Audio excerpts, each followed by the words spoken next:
guys, this is Jon Laurenzo. I got my friend Matt Harder here, and we're here in beautiful Seattle, Washington. We've had some amazing Mediterranean food, and we're here going to have a conversation about youth ministry, man. And really excited to do this. Excited to be out here with you, man, and in your home territory, but mine at heart as well, right? Yeah, it's kind of both of our home territories. I know. Which, of course, we're not actually from Seattle. You know, when people ask you that, you're like, I'm from Seattle. I'm from Renton, which is about 15 minutes from Seattle. But where are you originally from around the area? Snohomish. Okay. So, yeah, we're a little bit outside. Yeah. But we're here in Seattle right now, man, and it's great to be here with you. For sure, man. So we've been friends for like 8 years now, which is kind of hard to imagine. Crazy where we've been. We met in Alaska at a summer camp, not even in Washington, but kind of tell us a little bit about your journey in youth ministry, where you've been and where you're at now and that stuff. Yeah. Well, it all started, I was like 14 years old. It actually started at a church, a different church that I was going to before my teen years. And a missionary came on a Sunday.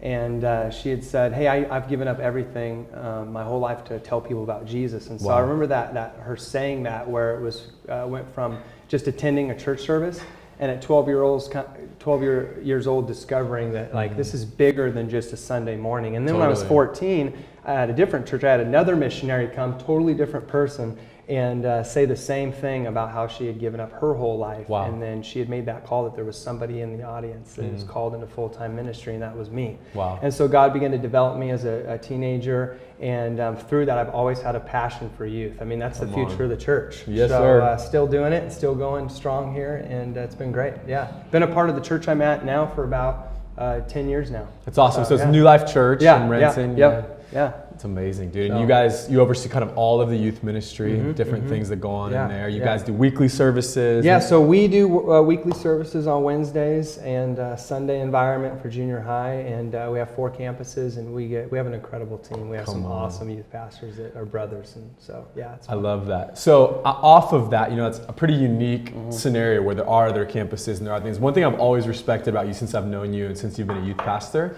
is you're willing to try anything, change the strategy in order to reach people. So tell me a little bit about that, what it's been like to try different things in different situations, different scenarios in order to reach kids. Man. Yeah, and I love that, to reach kids, because I think at times we can get strategy and say, how are we gonna reach people? Totally. And at times our strategy can actually be more based off the stats, maybe, things we've heard in the culture, things that other ministries are doing. And so we gotta be really careful that we don't make being strategic more about what we've heard, but who's in front of us. So the seasons that we're in ministry, the stories that are coming out of our ministry. So anytime we get strategic or creative, it's actually, we're zoning on who are the people we're doing ministry to and with and for, and what season are we on in ministry? Because I think often we say, man, let's get strategic, so let's start looking at what other churches are doing and that kind of thing, when God's saying, no, I've called you to where you're at for this time, for these people. And so that's how we, with the strategicness and all that kind of thing with ministry, all the ideas that we get either come from people that are a lot younger than I am, or even our high school students who are actually saying, hey, here's what I think that this is what we need for my friends, and this is how this looks. So and I love that, man. I think it shouldn't be like this, but it's so easy as youth pastors to get caught up in systems and strategies, and especially when you're a youth pastor that wants to take ground and do new things.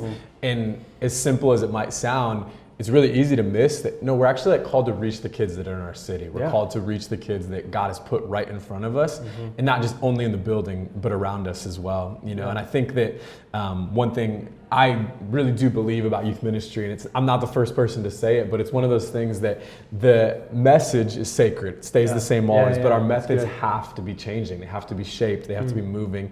And one conversation that you and I have been having a bunch lately through different mediums, whether it be a text message or a phone call, or even in some of the youth pastor roundtables that you've done, is this whole topic of how do we reach Gen Z? How do we reach these youth, this age of youth that are now? Because the really interesting thing that I've found is we are not Gen Z, we are millennials. And we kind of got caught right in that gap where we were taught how to do youth ministry by millennials, for millennials, and then halfway through our era as youth pastors, we have a whole new generation. And it really does make me laugh, where I feel like I got taught one thing, and now that I'm a youth pastor, it's like, oh, that stuff doesn't work. And not only were we taught by millennials to millennials, that was how we were reached. Totally. We were reached by the very millennial ministry that was done. We're also millennials, and so now we're in a place where you have Gen Z, and not only Gen Z students, but now, bro, you know, we're having Gen Z leaders, totally, young adults that are doing ministry now, and so yeah, it's a completely different world. Yeah. Gen Z, millennials. One thing I'm super excited about this culture and the where it's going is, you know, nowadays we can get anything that we want to know on our phones. Totally. Like the other day I asked, did President Lincoln have any kids? I don't know why I was thinking that, but I was like, no, I want to know. And Siri told me. Totally. No, he didn't. Wow. At least I think that's what she said. But that would have taken us like an hour in a textbook But before. so we're in a society here now where our students, Gen Z, they get any information that they want. They can know everything. They get all this information, which is, in my opinion, the most exciting time to do youth ministry. Totally. Because no longer with millennials, we were asking ourselves, who do we have, or like, what do we have in the lobby? Like, what do we have to entertain kids? But now with Gen Z, they are entertained. They get anything they want on the phones, knowledge, all that stuff.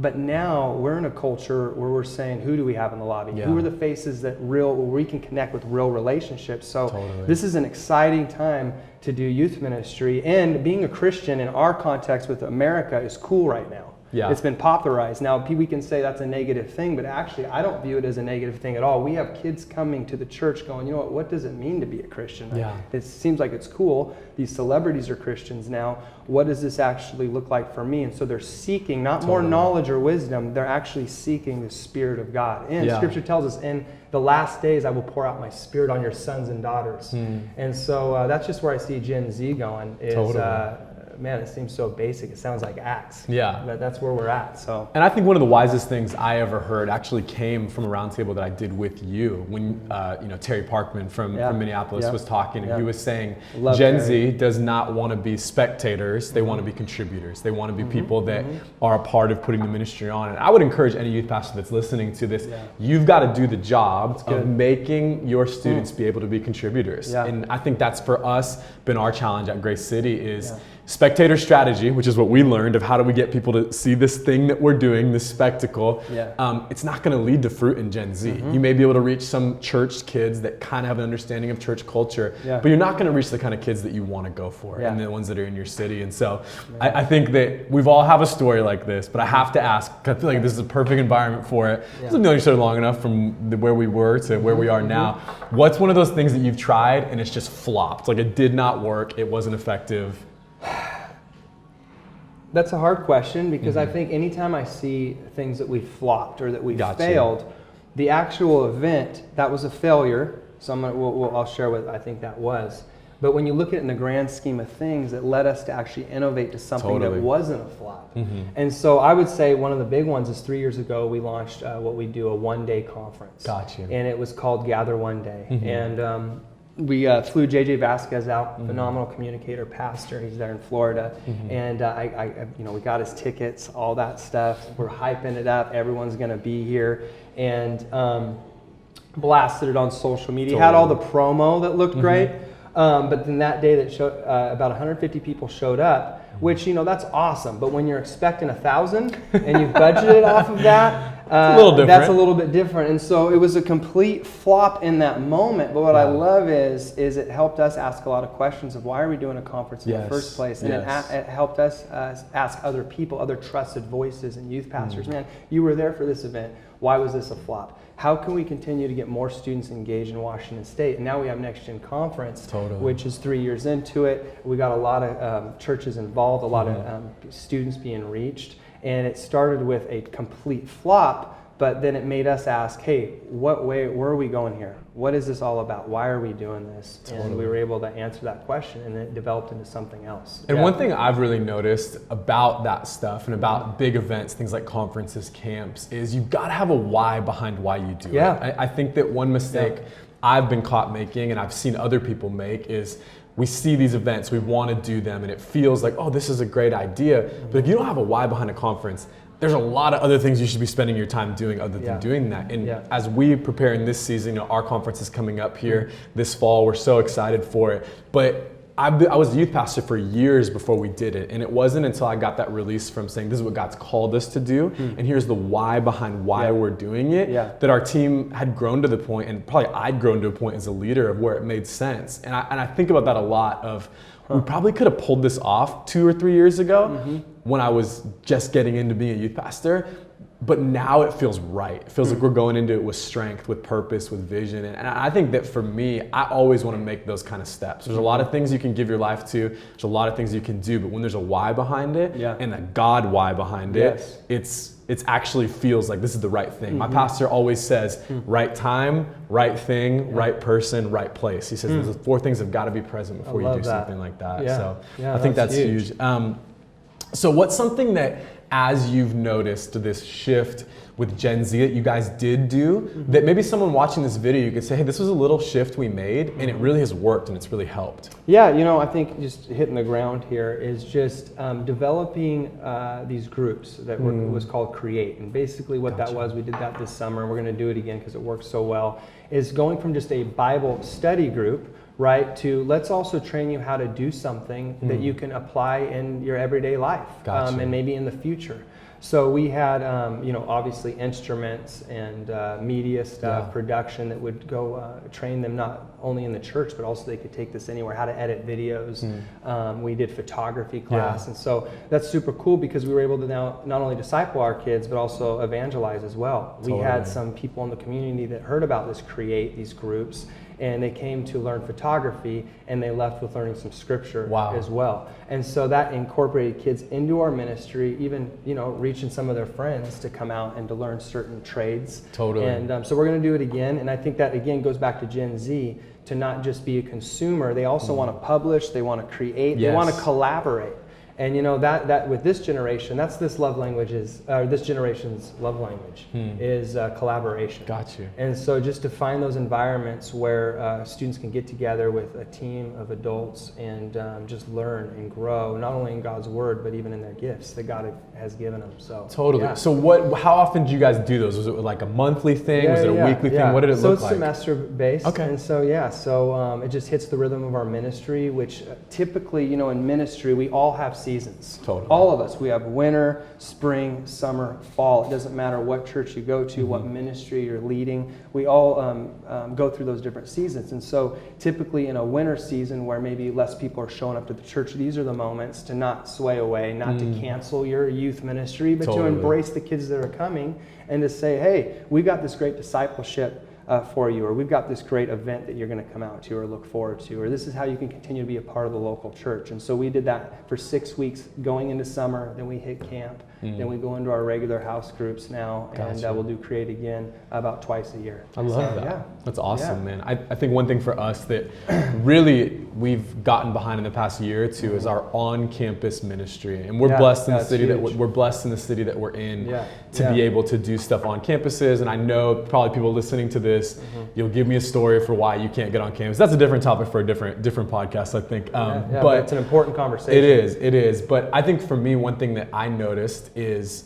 I have a feeling it has to do with this generation, and it has to do with the fact that when kids were a part of putting on their service for their peers on their campus. When I was in high school, that was a really scary thing. Like when I would hear that there was church stuff, I didn't want to go. But we've actually found it to be the opposite with this generation, is that kids, of course there's some kids that get intimidated and there's some of that, but when we get a kid to say, hey, I'm gonna have you pray before and you pray after, our numbers would go up. There'd be more kids that were there, and there's this idea that students are passionate about them, what they're putting on. And I think the days of I'm going to be the cool youth pastor that shows up and is the most charismatic, for me, I'm just trying to move away from it. Honestly. Our largest gatherings or our series is when students speak. When we got that 4 weeks of student speakers, right, as seniors are about to graduate, those are our largest attended weeks, and we have the most salvations. People giving their lives to Christ when they're hearing their friends preach. So I hear what you're saying. Man. Maybe we're on to something. The kids should be the ones doing it. We should be preaching less. No, it's great. Okay, so we talked a lot about this transition, this shift. You know, as you look towards the future of youth ministry, we were joking about this the other day. It's weird because I felt like the young guy for a really long time, but as you and I are, around 30, we've been in youth for, 4 or 5 years now, and you a little bit longer than me. I think I look towards the future of youth, and I think that our greatest days are ahead. Yeah. You know, I think that some of the stuff that you hit on really gets me excited because it sounds like it's the perfect environment in order for kids to really reach their community and really reach the world. Maybe if you could sum it up in a, you know, statement or an idea, what gets you most excited when you think about the future of youth ministry, man? Well, of course, I mean, the main answer to that would be to continue to see lives transformed by Jesus Christ, that destinies would be changed, family trees would be shifted, future grandkids wouldn't even know my name, but their great-grand mom or dad got saved in the ministry. I mean, that's why I get out of bed every morning, is to reach these kids. And so I think that's what makes me so excited about it. Again, I'll go back to just this generation wanting to be a part of the ministry. They don't want to just attend the ministry. They want to be a part of it. They want to be, and I think we're in an exciting time in ministry to create healthy FOMO. Yes. I think we're, because of the social media and the technology, man, that's such a great tool to use. It's used as for bad, and there's some things around there that are very unhealthy and dysfunctional. But come on, as the church, let's use that as a tool to, I mean, even how we do things in our services with taking certain pictures and putting stuff on social media. It's really to create a healthy FOMO. Like if you weren't there, you should have been there. Yes. And to highlight stories more than ever. This is the greatest generation to be able to highlight stories, to put them into in media format. So I do think that this is where Gen Z is shifting. Yeah. But I also, this is why I'm excited about it, to embrace that. What do you think, though? What do you think about all that? Yeah. Dude, I think that I was literally talking to our young guys. We have, you know, some 20, 21-year-old, 22-year-old youth pastor, or guys that want to be youth pastors that are around our team right now. And I was literally in a meeting with them a week ago. And I was like, guys, I'm so excited because you are only going to have had Gen Z as your context for doing youth. I was like, me and Matt and guys that are in my era, we got to do a half and half with our time. And I think for me, that gets me really excited that there are guys and girls right now that maybe they're in their role or maybe they're just serving right now, but God has a role for them. And dude, they're going to take this thing farther than we did because they're not an old dog having to learn a new trick halfway through. But I think that for me, what gets me most excited, and I think you hit on it a little bit earlier, is a lot of this climate sounds like the book of Acts of kids that want to share their story and that's what they're passionate about. That's way better than me getting them to an event where I'm going to shave my head if there's a certain amount of kids there. And I think that stuff to me, in a world that wants to communicate that kids are leaving religion and they're leaving church, I think for me, I get excited about the opposite happening. No, they're leaving inauthentic faith. What they want is authentic faith. They want real truth. And they're just really defining what religion is for them. And they're really going back to the basics. So, And that's what gets me excited, man, is that there's kids that are going to grab a hold of this and be better preachers, be better leaders, be more creative, write better songs than we ever did. And I think that hopefully every generation looks to the next one with that hope. But I know that that's what I'm looking forward to, man, is seeing. And I love seeing young leaders begin to get that bug, man. We just were having this conversation with one of my guys recently who, you know, wants to be a youth pastor, wants to go, and I'm like, dude, if that's in you, only thing that's going to get out of it is you start doing it, man. And I think for me, I get pumped about that, man. That's some of my favorite stuff. That's exciting. For sure. Okay, so, you know, obviously part of the reason why we're shooting this and why I'm here in Seattle is that we are officially launching Lead Local Exchange in Central Florida, which I'm so excited for. Really believe in God. And is everybody else excited in here for that? Yeah, we're all excited for Lead Local. I know they're okay, they're just shaking their heads. I know we're just nodding. They don't know they don't know the protocol. We're supposed to cheer. What are we supposed to do? Be a cheer there. Yeah. We can feel it in our hearts. How about that? You know, when I jumped on with this and really wanted to do it in Florida, it really was because your heart. So talk a little bit to these guys about what your heart is behind Lead Local. Yeah, well, it started about a year ago, and I actually started at conference where I thought, man, we have all these students here because we have a lot of pastors here and young pastors here that are bringing these students. And as I began to have the conversations with them, I realized that, man, my heart is so much bigger than a conference. My heart's so much the why behind conference and all that stuff. And so I realized, man, we need to connect pastors more than just one event. And man, you remember, I think we started out with youth ministry when Twitter first started. Yes. And so this initiative and this burden really began to, as I've been talking to youth pastors and talking to young church leaders, is that we're just in this crazy time with this dynamic in our lives with social media. When I was a junior high director, I wasn't even a pastor Yes. yet. You weren't given that title yet. That junior high director, that year was when Twitter came out. And so I loved it because as a young person, I realized, man, I can look afar from people that I'd never be able to have a conversation with, be inspired by them, be encouraged by them.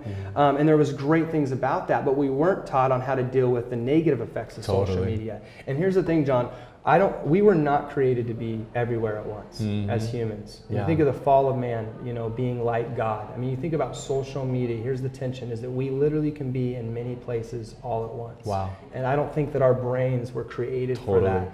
And so this heart behind Lead Local was to get off of this whole kind of theme of the youth ministry, that this has been this theme for the last few years of, hey, everyone's a world changer, go be a world changer. And really, how about just go love your neighbor as yourself? Yes. How about get your eyes off of everything that's going on all around, learn from people, grow from people. But who are the people that are right in front of you that you can learn and grow from? Who are the people right in front of you that need ministry, that need to be ministered to? Who are the people right in front of you that God has called in your community? And so the heart behind Lead Local is to really reach our communities, all of us, together in our different ways we do ministry, but for the same purpose and the same cause. And so that's just kind of the heart behind Lead Local. And dude, it's so exciting. We're doing it in Central Florida, bringing pastors together. And January 30th. What are you most excited about it? Man, that event. It's funny that, again, I know I already said this, but it's weird to be in a stage where we're like, hey, we're not the young guys anymore. We're a little bit more seasoned guys doing this thing. And so I think for me, the thing that gets me most passionate is, again, and that why behind doing an event is I've been in rooms before in the past and left conferences not excited about my city and not excited about it. Sometimes wishing, I wish I was here. I wish I was serving under this leader.